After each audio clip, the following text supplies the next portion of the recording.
Opa, boa tarde. Eu sou o Luan. Espero que todos estejam bem. E eu estou aqui para falar um pouco de alguns componentes da placa-mãe. Vamos começar com a CPU. CPU é a sigla para Central Process Unit, ou Unidade Central de Processamento.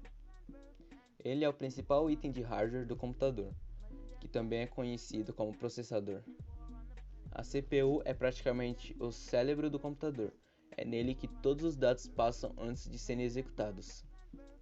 As características da CPU influenciam diretamente na velocidade com que seus programas vão rodar na máquina.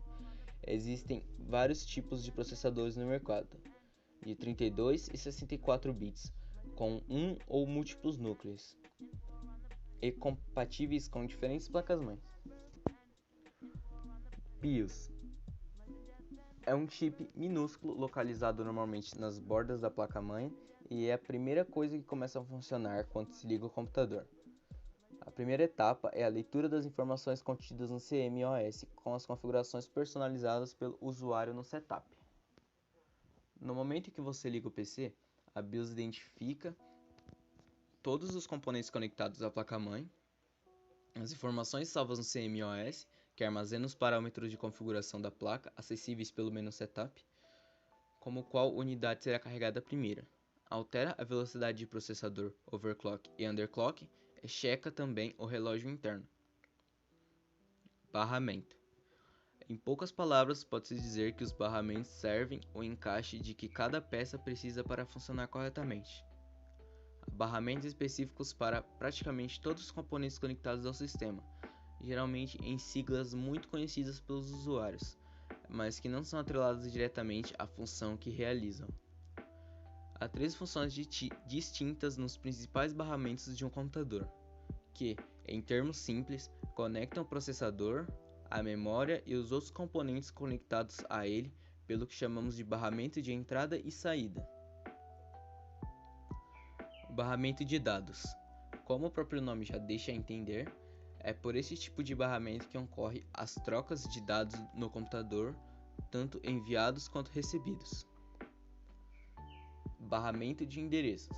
Indica o local onde os processos devem ser extraídos e para onde devem ser enviados após o processamento. Barramento de controle.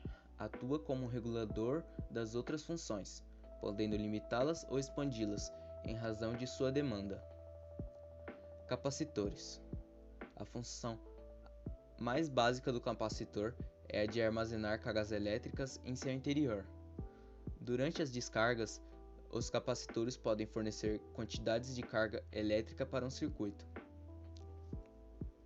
Os capacitores levam um pequeno tempo para serem carregados completamente. Entretanto, sua descarga geralmente é rápida. Por isso, os capacitores são largamente usados em dispositivos eletrônicos que demandam grandes intensidades de corrente elétrica, como aparelhos de som de alta potência. Além de sua função mais fundamental, os capacitores podem ser usados para implementar temporizadores, retificadores de correntes elétricas, filtros de linha, estabilizadores e etc. Bom, espero que tenha sido claro e que todo mundo tenha gostado. Uma ótima tarde a todos e um beijo!